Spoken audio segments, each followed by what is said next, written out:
control.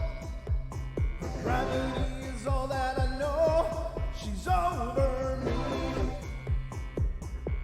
She's over me. She comes me with her hypnotic dance. She holds me here with only a glance. She's over me. She's over me.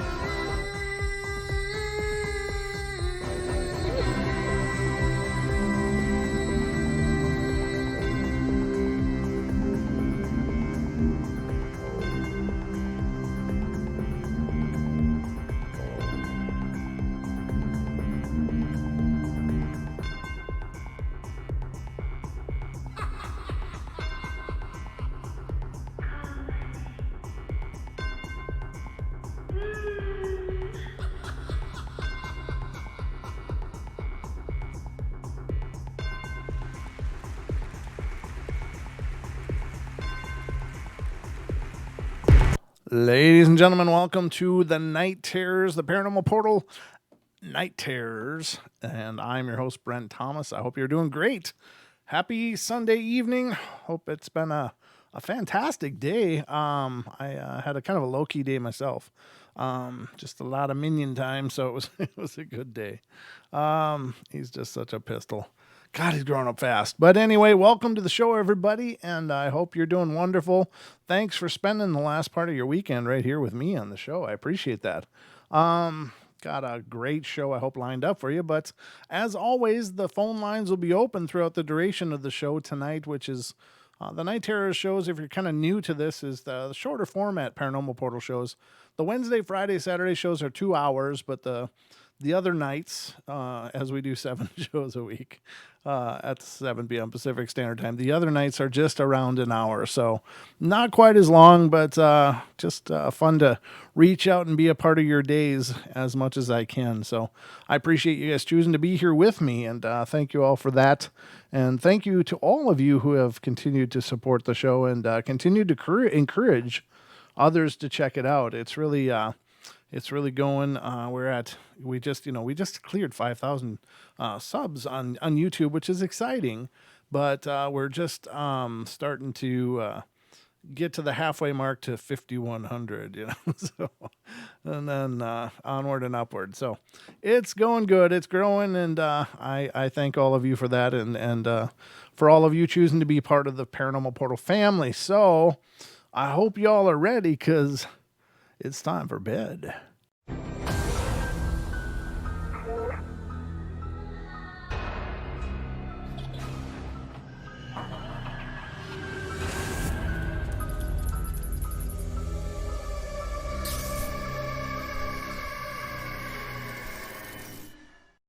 Do you guys like that? I went, it's time for bed. I went full broadcaster on you guys, so I don't know. What do? They give me a microphone and you guys get to hear what I put into it. So it's not a perfect science, but it's the only science I know. So you're kind of stuck with it. There's no formula. There's no formula to this. There's no method to the madness. It's just the portal and all that entails. So I got a bunch of stories pulled up for you guys and ready to go. I hope you guys are ready to be scared and maybe at least entertained. I don't know if you get scared from these stories or not. I don't think they're generally too scary. And it's just talking about phenomena, but there's a lot of other shows out there that really work on the creepy factor, and they get all, I don't know, all what's the word I'm looking for? All theatrical about it, and I don't know. It's not my thing, I guess. I just like having talks and seeing what you guys think about all this stuff, because it's something that's definitely been important to me throughout the course of my life and in my own personal journey to try to understand this stuff. And so we just have talks here, but if you don't like talk, then you might not be in the right place, because that's what the show is. It's a talk show. Sometimes I get criticisms on our comments like, "Oh, you sit there and you yap too much, yap yap yap." That cracks me up, because it's the format of the show. It always has been, it's always been my vision for the show. I guess some people would rather I did a different vision, but this is the only one I know, so this is the one I can do. But anyway, guys, let's get at it. Again, the phone lines are open, 720-923-0500 if you want to call in and share something of your very own that's happened or some idea you have regarding a phenomenon we may be discussing. So let's get to it. And hello to all our mods and to all our chatters. There's 35 of you in there now. So we're off to a good start. Fantastic start. Let's get rolling, though. Let's see what's going on here. This is coming from... No, I read this one. I know I read this one. Never mind. I'm going to close this one. All right, next one. This is coming from Michigan. It's a real short one, but hopefully it's a good one. We'll see. I'm new to this, but I'm not new to the paranormal, and I've been interested in this subject since I was really a little kid, and I've had a few experiences, but this was really my first encounter with the paranormal.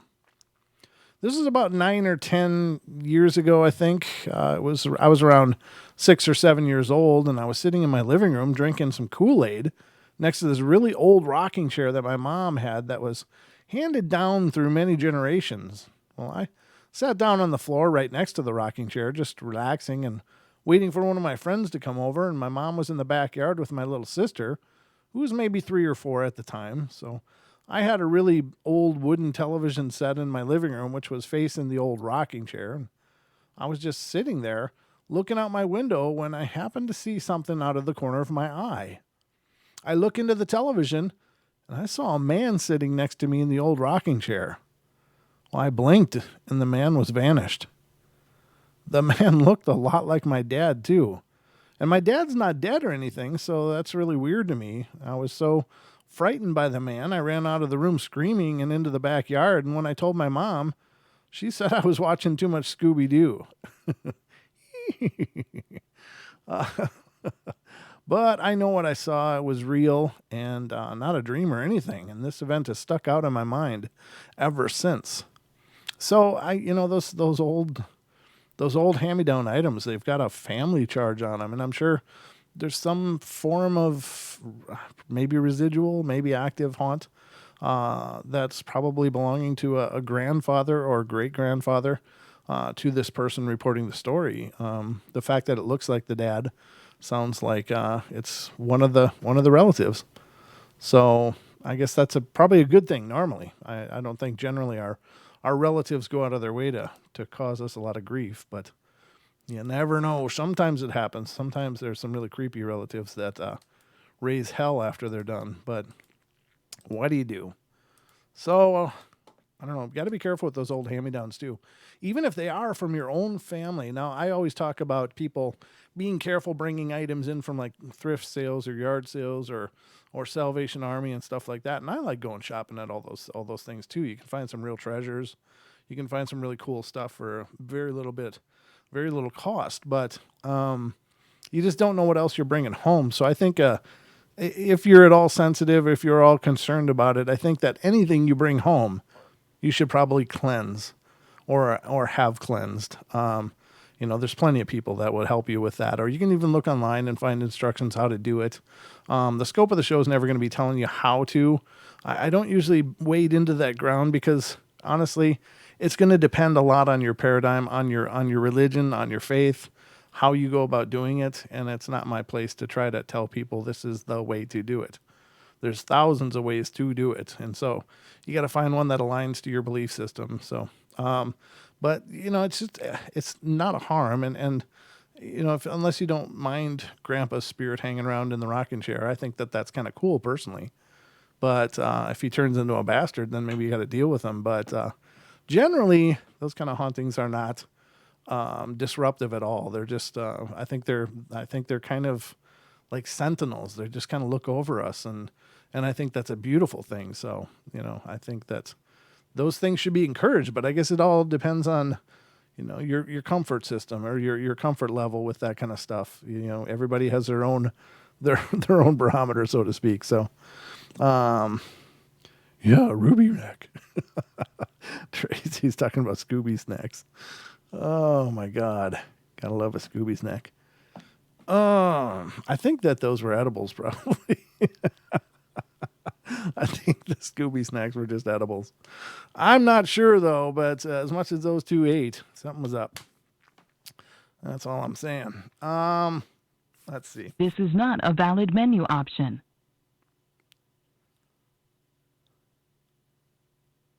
I have no idea. Again, that's come up every once in a great while. That happens. I guess somebody didn't like my statement about Scooby-Doo eating consumables. Welcome to the portal, ladies and gentlemen. This is my world. I don't know. It just happens. I don't know what the hell that is. I've looked and looked and looked and looked and looked after that happened the last time. What the hell could be causing that? I don't know what it is. I don't know why it's happening. I have nothing open. I wasn't even touching my mouse or keyboard. So it's not like I was picking a menu option. I don't know. Strangeness always. If you hear Hal run. I don't know. Maybe that was Sal. I might have Sal on my computer instead of Hal. That's weird, huh?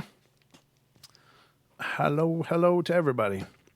Already up to 45. So yeah, I don't know what the hell that this is not a valid menu option even comes from, because I'm not touching anything.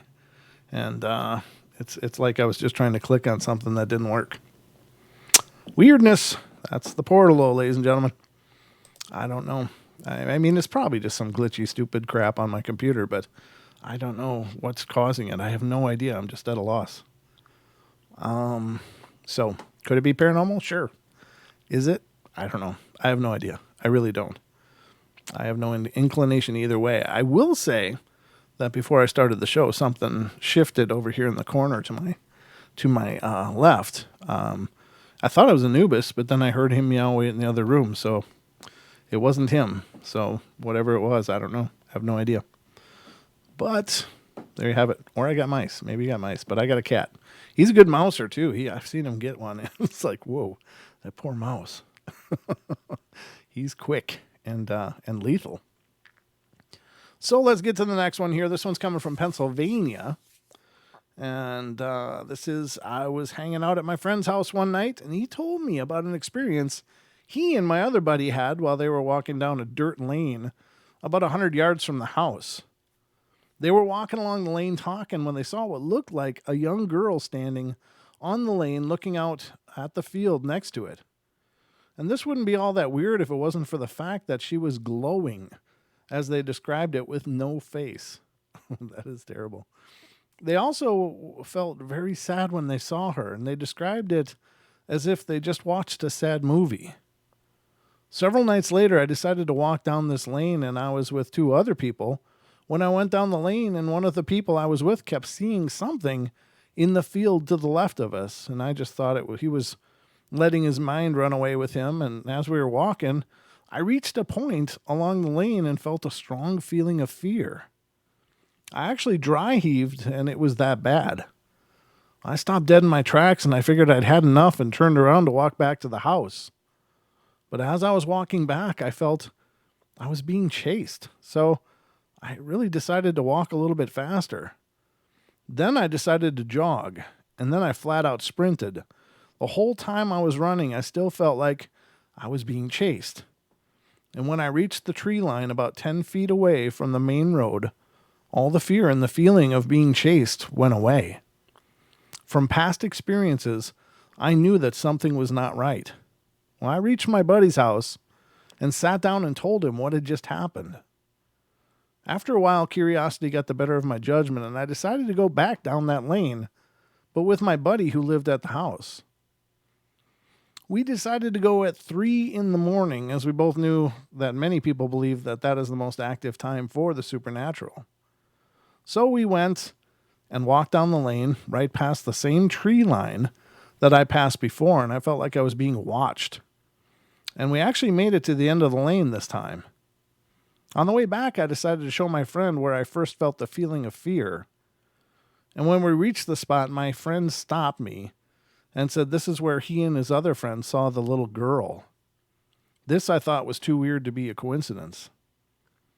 I figured I'd try some EVP work, and I took out my phone and started recording and asking if anybody was with us. And there was no answer. I asked if we were disturbing anyone, and if so, could they let us know without hurting either of us.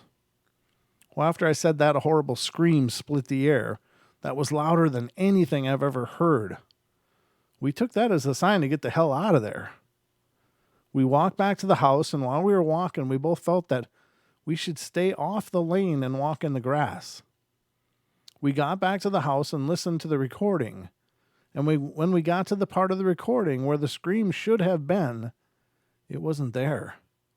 And there's no reason why the scream shouldn't have been on the recording. It was loud enough to show up, and we both heard it. So to conclude, the only thing I can say is there's something down that lane that is paranormal. I'm still trying to find out.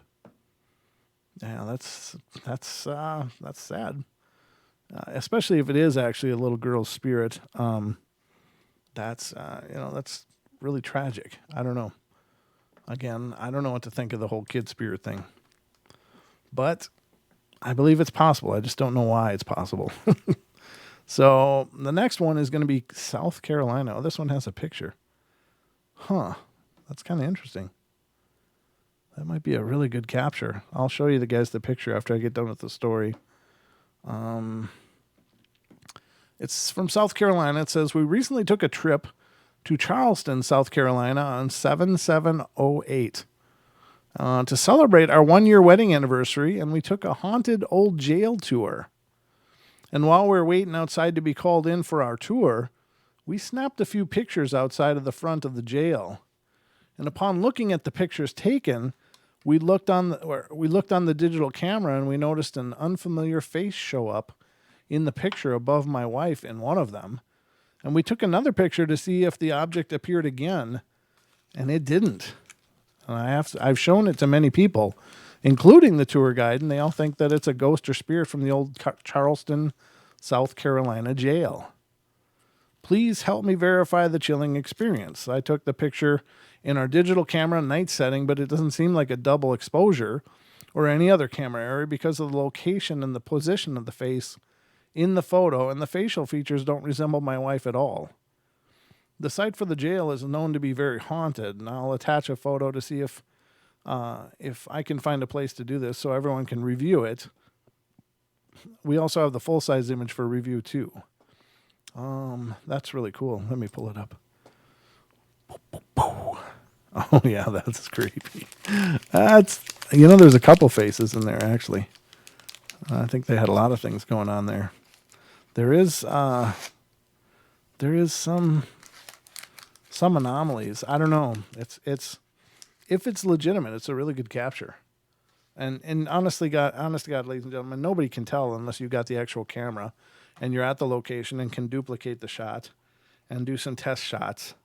The best case scenario, and this is a good rule of thumb if you're ever investigating anything, is to as you're taking photos, take them in series of 3, because you definitely want to have comparisons on either side, because a lot of times the activity is very quick.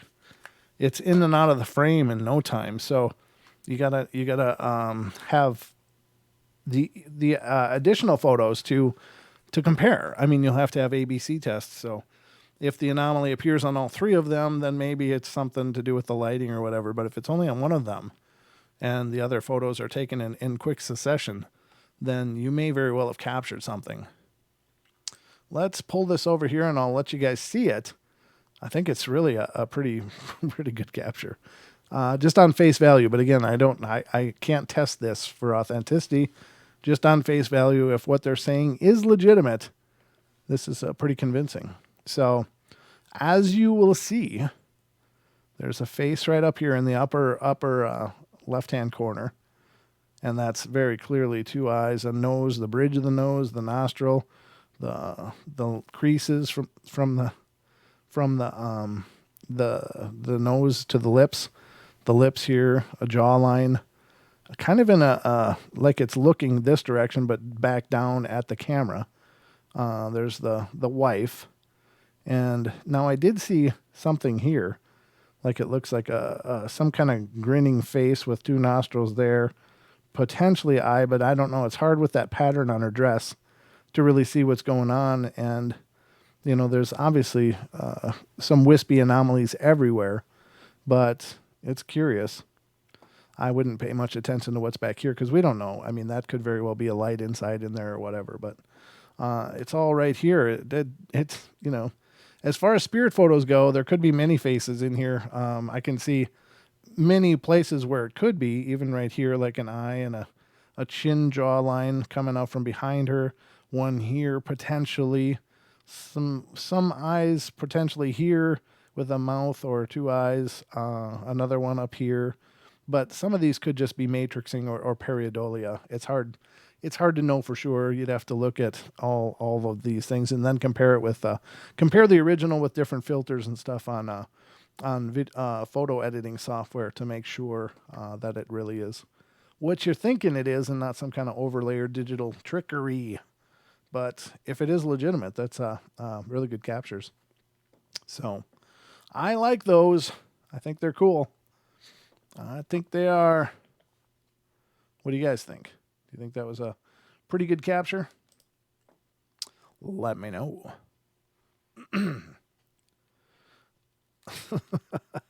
Cha-Cha has way more creepier pics in my mundane day-to-day life.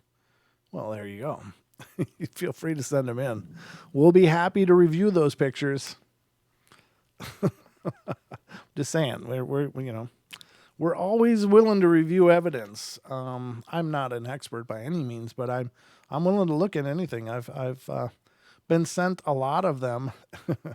I've been sent a lot of them, and from listeners all over the country and even the world. And I think they've had some really great captures, and some of them I think were just honest mistakes. I don't think anybody's, some of them were very explainable to me. They looked really impressive on the surface, but I could see where it could possibly be just a phenomena caused by the camera and light and such, and reflectivities and lens flares and such. But still, some great things, and that's the thing. It's not about. I think if you're ever taking pictures and you have to be convinced that what you got is a ghost, then you might be you're not really coming at it the right way, because honestly, to capture a legitimate ghost on film, is like the proverbial needle in the haystack. It really is. It just really, really very rarely happens. Much less, even rarer, is video.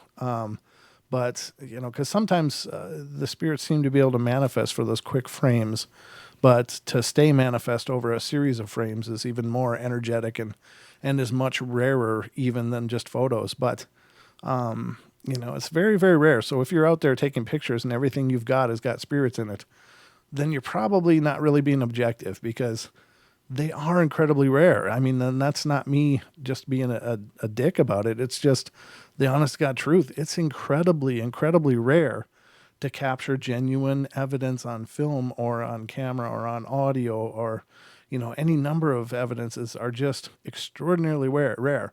And I like to call it catching lightning in a bottle, because, it just doesn't happen very often. So a lot of people are peddling, proof.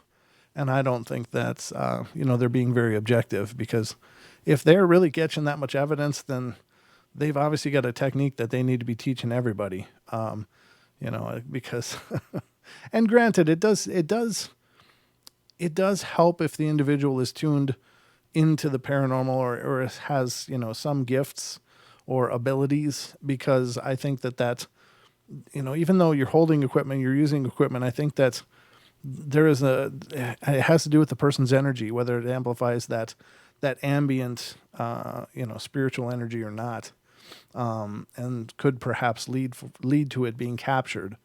But, it's just extraordinarily rare. But according to a lot of people out there, they're catching ghost stuff all the time. Every time they pick up a camera, they're capturing faces and orbs and all that stuff. And I'd love for that to be the case. I really would, but it's just so rare. And people need to be very, very objective about that and really come at it from the eyes of a skeptic, because anytime you're putting evidence forward, the burden of proof is on you. It's not the burden of proof for other people to debunk your stuff. The burden of proof is for you to prove that what you're capturing is actually paranormal. And so that means you go through and you eliminate things that it could be. And you're the ones there in the site. You're the ones taking the photos. So you have to do the diligence of looking for mundane causations to eliminate them. And even then, it still takes, a lot of digital examination of the photos to make sure that there's no either intentional or unintentional tampering. So, but it is quite rare. Just my 2 cents, of course. All right, so did I read this one? No, I didn't. I did not read this one. Okay. I didn't read this one either. This one is...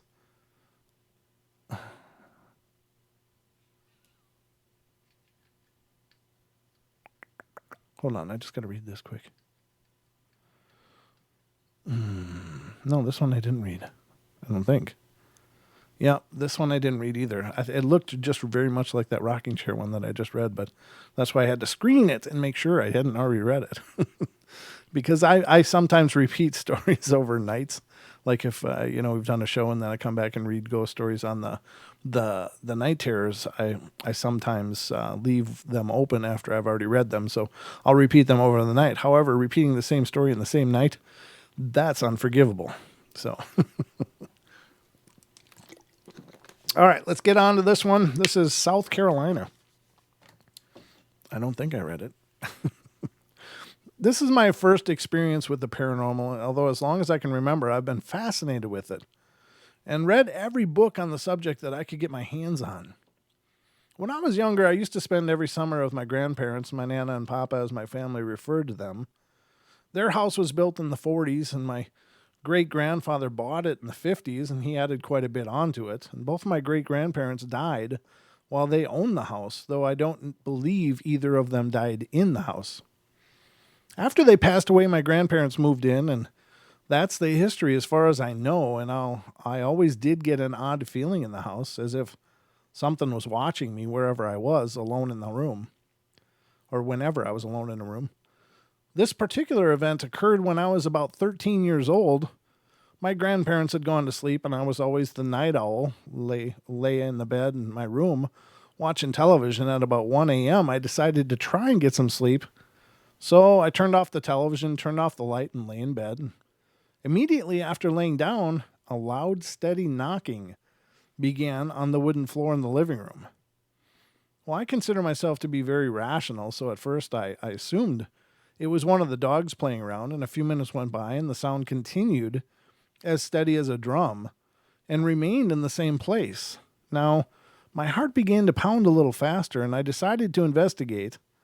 I got up and turned on the light and slowly opened the door to the living room. As soon as I opened the door, the knocking stopped. None of the dogs were in that room. I got a cold shiver as I looked through the living room. It really felt like someone was in that room watching me to see what I'd do. Well, I closed the door, and as soon as it latched, the knocking started again. With a quick jerk, I opened the door, and once again the knocking stopped. And I repeated this process several times. The knocking sound seemed to be toying with me, as if it had some intelligence. Well, I was absolutely terrified at this point, so I decided to wake my grandfather. Well, he took a while to wake up, and when he did, he wasn't real happy and told me to go the hell back to sleep. Go the hell back to sleep. For the rest of the night, I lay in bed staring at my bedroom door, praying that the noises wouldn't come closer to my room. Well, the knocking continued until about 5:30 a.m. when I finally passed out.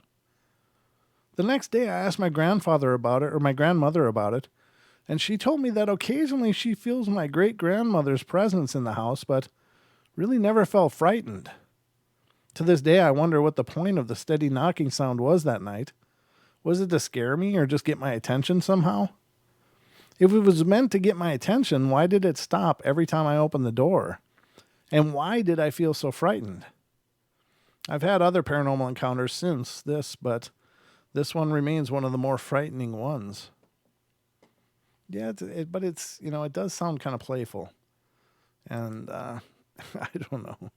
I guess, if all you got to do is sit around and watch the people that live there, like you can't really participate or be a part of the family in a traditional sense. Maybe all you can do is make noise and see what people do.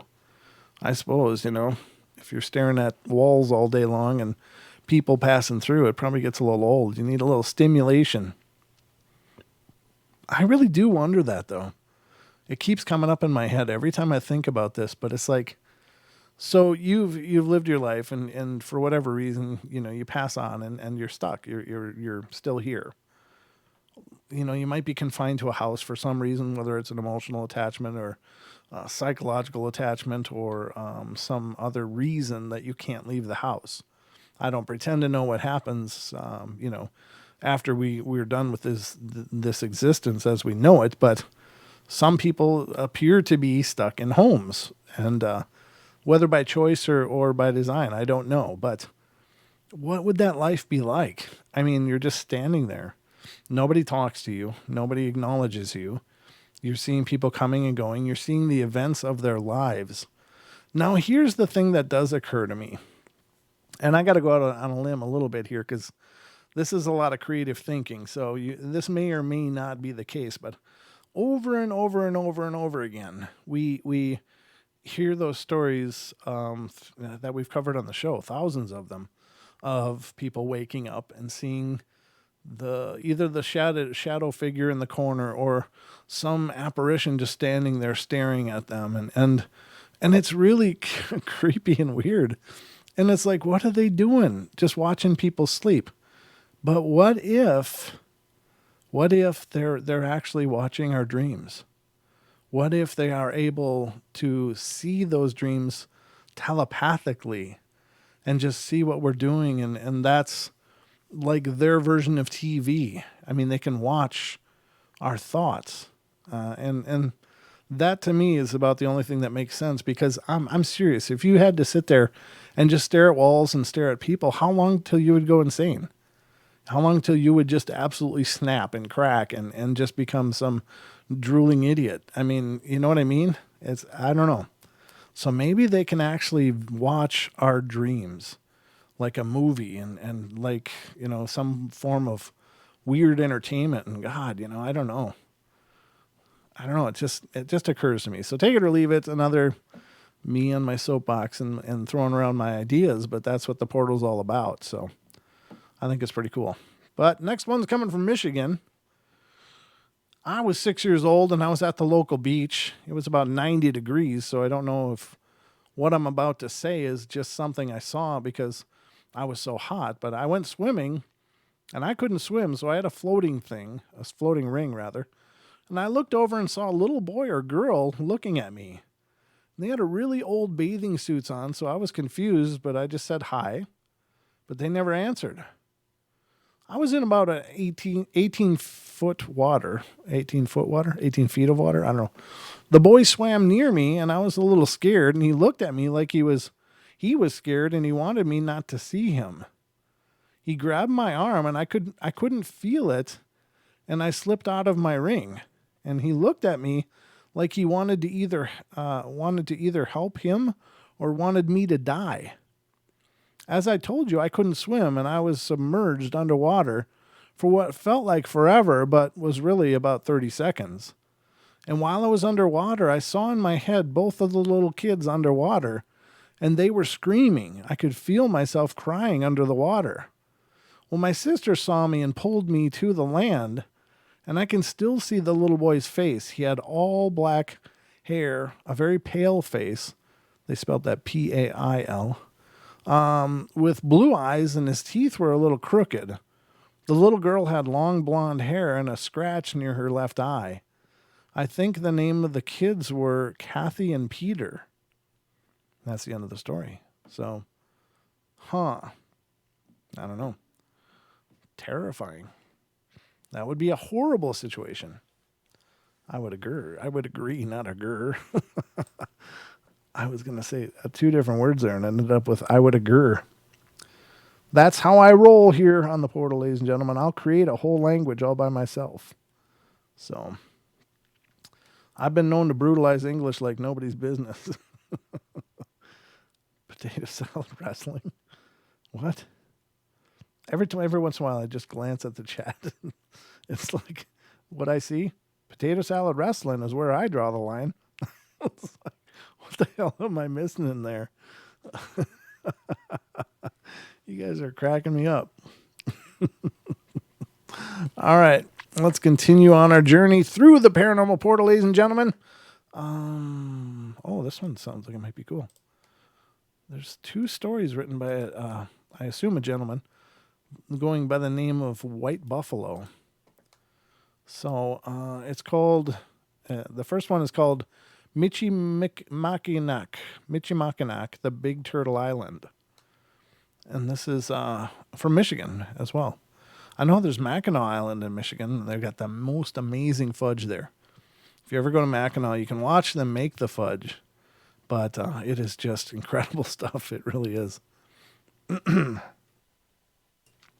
All right, so let's see what's going on with this one. It was written by a person going by the name of White Buffalo. So I fell head over heels in love in the summer of 1985, and I'd been finally been granted permission to watch the movie Somewhere in Time, released 5 years previous.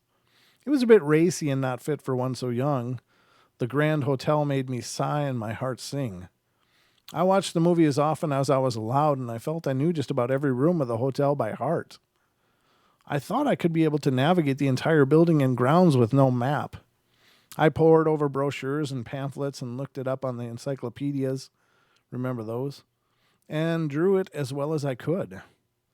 My father surprised me 2 years later and took our family on a trip to Mackinac. Oh, it's Mackinac Island. Okay, they pronounce it Mackinac Island, even though it looks like it's spelled Mackinac. They got that in parentheses. And there are no words to describe the feelings within me as I watched the island approach from the ferry. I was so excited. I talked to just about everyone on board and spewed facts about the island and the hotel as well, much to my parents' chagrin. I even talked to those who appeared to be traveling to the tourist shops and a day without cars. As we rode up to the grounds on the island on a glorious carriage with tassels swaying to the rhythm of the horse's trot, I felt my heart would simply burst. The grounds were immaculately kept. The porch was glistening. The flowers were vibrant, and the doorman looked like an angel. I was in heaven. For a week, I was allowed to wander the hotel and grounds and the town. It was absolutely marvelous. I found a little hidden path that led down to the water where if you leaned over your body just right, you could see the hotel through the trees. I loved that spot.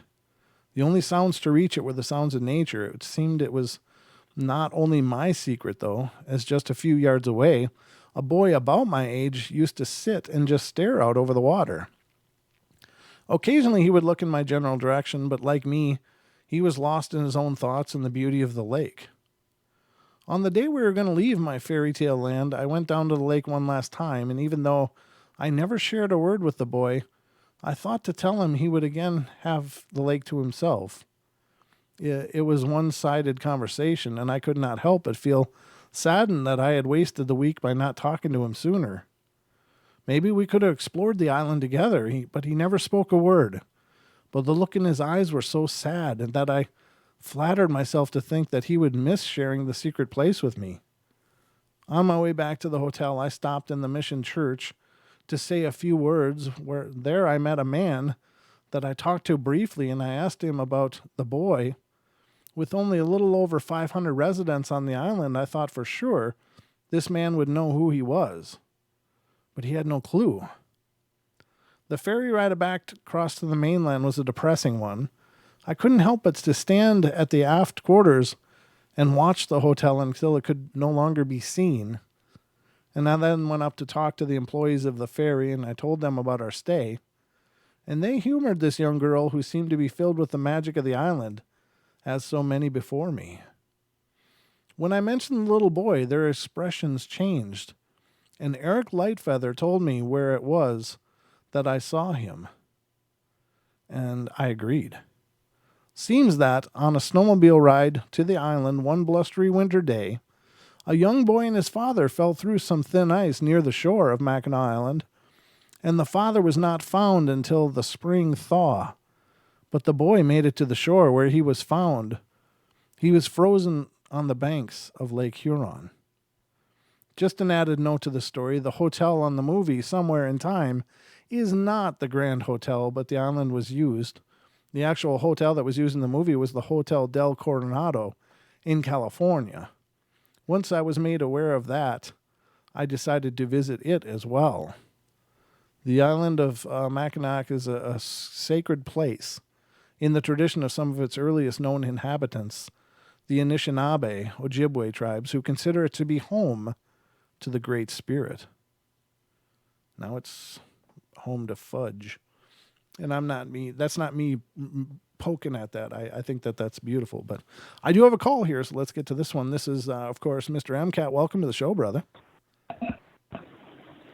Hey, buddy. How you doing? I'm doing good, man. How are you? I'm doing well. Yeah? How's the road tonight, or are you home still? Oh, no, I'm out in Texas, so pretty good. Okay. I wanted to, we were talking about spirits being stuck. Yeah. I don't think so much, I think it's like being stuck of their own demise. I think that it's twofold. Yeah. People tend to put effort into places and things like a home, and you know, they fall in love with that home. They put a lot of time and effort into making it as beautiful as they can, and then after they are dead and they're still in that place, I think that human beings seem to have a hard time letting go of things. So I think it's twofold, that they really love the space and they don't want to give it up. Yeah, I think you're right. I think that's very, very true, and it could be for a number of reasons. But yeah, I also think that the idea of the eternal punishment thing, and some people just deciding it's better to stare at the home that they love than potentially be cast in judgment into a lake of fire or something like that. You know? Yeah, that could be that. If that light, they saw the light after and were afraid of it, and because that's what they had been taught, that it was eternal judgment, and decided, I don't want to go in there, I'm going to stay here where I was. Yeah, exactly. And then the closet looks... Yeah, I think you're onto something with that. Yeah, a closet looks good by comparison. You know, they always seem to come from the closets. Well, I think it's favorite places they like to hide. Yeah. Closets. I think you're right. So where are you at now? What did you say? Texas, just leaving Dallas. Oh, very nice. How's the weather down there? Beautiful. It's 65 degrees, nice and warm. I'm enjoying it. Ran around all day in a t-shirt. It was all right. That's awesome, brother. I missed that weather already terribly. So I'm ready for the spring. Oh, I hear you. Man. Well, it's good to talk to you, man. I love it when you call in, so please call in anytime, brother. It's always a pleasure. All right, thanks, buddy. Have a good night, and I'll talk to you later. All right, we'll see you. Take care. All right. Our very own MCAT. That's awesome to hear from him. He's if you're not familiar with him, he's a paranormal investigator as well as one of the busiest guys I know. But he's all over the map all the time. But just a great person. I know most of you are familiar with him from the chat, and of course you already know that. But yeah, I always like his input because it's well thought out, it's well considered, and it's very grounded in logic, which I think is important. I think that the whole paranormal subject is kind of awash with the spiritual, absolutely spiritual paradigm, and then the logic paradigm, and then there's some people that and a lot of you guys are the same way. You have a foot in both worlds, and so And I think that's a really productive and good way to look at it. Like, you got to look at it from all different angles. And I think we have some of the most objective, intelligent listeners on the internet for sure. But very cool. He's just a wonderful friend. Mr. M. Cat, ladies and gentlemen. So you can check out some of his research and stuff on his Bandcamp. He's got a Bandcamp set up that he's hosting his EVPs and stuff on, and some really great evidence. So if you get a chance, check that out. And we're definitely going to have to do an investigation with MCAT when we can. That'll be a good time. He's just a wonderful guy. So let's see, where are we at with the time? What kind of time do we got left, ladies and gentlemen? These nights just fly by, so I never know if it's been 20 minutes or 55. Well, we're at about 46 and a half minutes. So we got time for a couple more here, so I guess we can look into a couple more of these. That's kind of cool, the Mackinac Island. I have been there. I did not know about the Anishinaabe saying it's the home of the great spirits. I don't know if that's all of the Anishinaabe tribes or just that local tribes would say that. I'm not sure, but I know our friend Nase is Anishinaabe as well, and has often come on the show and educated us in the ways of his tribe and his knowledge. So I'd be kind of curious to know if Mackinac Island is observed by all the Anishinaabe as the home of the Great Spirit, or if that was just a function of the local Anishinaabe tribes. But anyway, because Nase's from Minnesota, as all the way over there, so it's quite a ways away from Mackinac Island. All right, so the next one is by the same author that wrote the last one, and this one has to do with the Hotel del Coronado, which she mentioned, or it was a she, yeah, mentioned in her last story having to do with Mackinac Island. It says, I may have been considered an adult age-wise, but the first year I was in the Navy, but I was sure I did not act it. I was always looking for adventure, and it really didn't matter how I achieved it. A group of people that I worked with and myself decided that we were going to be spending a weekend out on the city of San Diego, and we were going to sleep on the beach and eat at the bistros and forget we were in the service for 2 whole days. Some of our fellow enlistees and officers had been sent over to Saudi Arabia, and emotionally, we couldn't handle knowing that our number could be called next. It had been a dream of mine to see the inside of the Hotel del Coronado since the moment that I was shocked with the news that Somewhere in Time was not filmed at the Grand Hotel in Michigan, but here. And that was the first order of business. We walked the shore and line and crossed over the invisible line that separated the free beach from the hotel beaches, where we sauntered up the steps and simply walked in. I have to say that it was amusing watching some of my friends pretend to be well off financially, and all of the stereotypes we were into play, and we were not very considerate. We had a hard time deciding if the Babcock or the Story Bar or the Crown Room was our favorite room, and both were exquisite, and we spent most of our time out in the village pool. However, no one was there, and we were able to have the run of the place, and employees would walk in and out, but we were undetected as interlopers, and it gave us a giddy sense of conquering a forbidden land. The evening that we stayed there, we ate on the terrace overlooking the beach, and it was a glorious view, and we were talking about the entire day's events, and I have to admit, I never once thought of the night's accommodations, and I was having the time of my life. As dusk hit, we took the steps down to the beach and took a stroll, and one of the members of the illegal elite stopped in his tracks, and we all followed suit, and eventually, and he had turned back to the hotel, swearing he just heard a woman scream. And we all laughed at him, telling him he was just tired, and what he heard was probably just someone laughing or some such thing. But he was unconvinced and headed back to the hotel. What else could we do but follow him? We looked at everyone strolling about, hoping to see what caused the scream, but he firmly believed that he heard, and we saw nothing.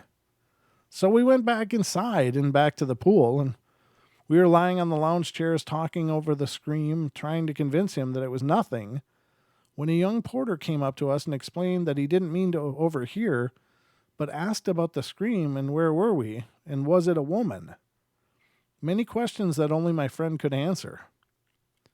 That was when we were made aware of the legend of Kate Morgan, one that is largely shadowed in much mystery, as her identity may be confused with a Mrs. Lottie Bernard, and her untimely death on the steps leading down to the beach. It is recorded that Miss Morgan was a woman of means, only in that she had used her womanly ways to swindle many a man out of his money. It is assumed that she committed suicide, as her husband, who was supposed to meet her at the hotel, had run off with another woman on the train ride over. There are many different versions of this legend roaming about. Many questions that may never be answered accompany the story, as well as the one that we have added. Was the scream that my friend heard the scream of a murdered woman in her prime for the sins of her greed? Or was it the sound of a calling seagull in search of food? Well, generally, if it's nighttime, seagulls won't be searching for food, but I don't know. It sounded like it was night, but I don't know. Very strange. Oh, I see MCAT's still connected. I wonder if he needed something else. Hey, brother, you still there? Oh, hey, brother. No, I don't need anything else, man. I was just going to listen to the rest of the show on the phone. Sorry, oh, perfect. buddy. No, that's fine. I'll just hang on. I'll just remute you and get back to it. Thank you, brother. All right. I just wanted to make sure. But, yeah, very cool. Every hotel seems to have their story. Like there's always, most hotels, if they've been around for any length of time, have the legend of the jilted bride who was stood up at the altar and came back to, what was supposed to be the honeymoon suite and throw themselves out a window. And I've heard that story dozens of times. And either there's a lot of really terrible situations like that around the nation, or there's a lot of urban legend. The same can be said for the big. Every town that has an old bridge built in the 30s, 40s, 50s, there's always the legend. As long as it runs by a deep river, there's always the legend of the divers that went down to survey the bottom for the pilings for the bridge, and all of them see these huge fish so big that they could eat a person, and these divers refuse to go back down. And I grew up that story where I grew up in Minnesota. I lived on the Mississippi River, and we had a legend of that in our town, and everybody swore by it. They were sure it was a real piece of history. And it wasn't until I was traveling around the country that I ended up hearing that story come up. I think it was in Missouri, or maybe it was Kansas or somewhere, but it came up again, and I was like, what are the odds that both these situations actually happened? And then I've heard other people say, oh, yeah, we've got a story that I think even called into the show, have told me I think it was a year or two ago, that, they had that legend in their town where the big fish were seen when they were surveying for the bridge to be put in, and how the divers refused to go down. So those stories do seem to travel. And now here's the rub, with big fish and stuff, yeah, they're either true or they're not. But with spiritual stuff, does it become a tulpa if people believe it? So if they believe that actually happened, then it becomes real, right? Because we manifest our reality, and our energy creates reality. So some of these hauntings may very well be just tulpas that were created by people believing in the haunting. Same as could be very true. Don and I were just talking about this, about Slender Man. Once it's believed in, then it becomes real, and it becomes more than just some fiction. So how many of these things in the paranormal could actually be tulpas? I think Scotty and I talked about this a little bit on Friday. I don't know. I've had this discussion a lot lately. So it's kind of funny when an idea comes up. It seems that it gets repeated a lot of different places. And that's, I think, reinforcing. I think that's one of the ways that maybe the universe is showing me that there's some validity to the idea. Either that or just a lot of really cool people that think alike, just like me. I don't know. But very cool situations anyway. And I think that, if we believe it's true, it becomes true.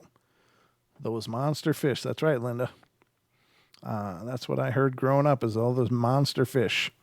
That and Pepe, the Lake Pepin monster, which was apparently observed by the Anishinaabe as well. I don't know. They had a legend for it. Does that mean it's true? Well, maybe there was something big in there. But I saw a lot of fish get washed up on the shore growing up on that waterway that were huge. Like paddle nose fish, those oar nosed fish.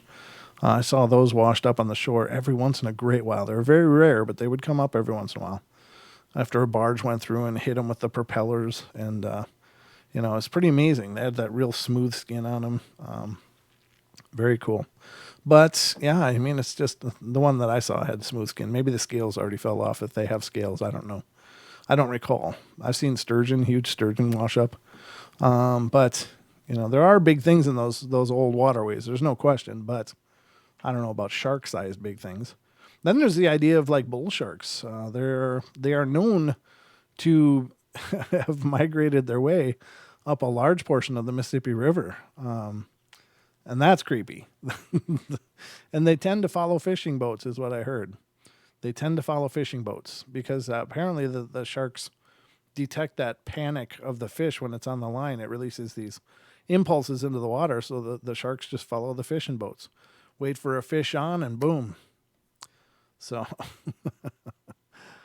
could be true. I don't know how far up they've made it. I've heard different stories, but there's locking dams all the way up the river. So for the Mississippi anyway. So I don't think that, I don't know, maybe they came up before the lock and dam system and they got stuck, but bull sharks can survive in freshwater just fine. So it's possible, ladies and gentlemen. But anyway, that's all I know. But you know what else I know? I know that we have come to the close of our show tonight. And I really appreciate you guys being here with me. Thank you so much, everybody, for being here. Thank you for all the love and support you all continue to show me. And Don and the Paranormal Portal, thank you for spreading the word to other people that may be interested in the Paranormal Portal. You guys have perpetuated this from day one. So thank you for all the love and kindness and support. And I will be back tomorrow night for some more of the night terrors. So I hope you'll join me then. Tomorrow, the new podcast will come out, the new episode. So if you are not subscribed to our podcast on Pandora, iHeart, iTunes, Spotify, or wherever you get them, please get subscribed. If you like the podcast, please head over to iTunes and give us a good review because it goes a long way in helping the iTunes algorithm refer our shows to other people that are checking out paranormal shows. So anyway, guys, I guess that about does it for me. Thank you all for being here. It's always a great pleasure, a great honor. And I will be back tomorrow night, of course. So I will see you then right here on YouTube at 7 p.m. Pacific Standard Time, 7 days a week. There's a portal happening. So if you want to be a part of that, come on over. I'll be waiting for you. I'll keep the lights burning. But I love you all. Be good, be kind, be nice. Take care of each other. Help each other out. Find the magic in every day. And remember to laugh as much as you can. Good night, everybody, and sweet dreams.